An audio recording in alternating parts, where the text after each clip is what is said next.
Les Alpes n'avaient pas connu pareille chute de neige depuis des années. Une relative accalmie ce mardi à la frontière franco-italienne a permis aux autorités de dégager partiellement l'accès à certaines stations qui ont vu tomber près de 2 mètres de neige en l'espace de 48 heures. À Val d'Isère, en Savoie, les autorités ont appelé habitants et vacanciers à rester confinés. De nombreuses routes restent fermées. Le risque d'avalanche demeure particulièrement élevé. On préconise vraiment aux gens de rester chez eux. Le risque avalanche est fort. Ce sont des conditions qu'on n'a pas connues depuis 1978.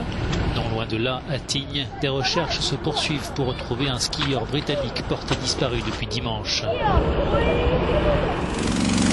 Dans le nord de l'Italie aussi, plusieurs communes sont coupées du monde, recouvertes d'un important manteau neigeux, comme ici dans la vallée d'Aoste. Dans la station de Sestrières, dans le Piémont, une avalanche a terminé sa course sur un immeuble, envahissant les couloirs. Il n'y a pas eu de victime. Enfin, à Wengen, dans les Alpes suisses, les intempéries ont entraîné l'annulation du premier entraînement de la descente de Coupe du Monde de ski.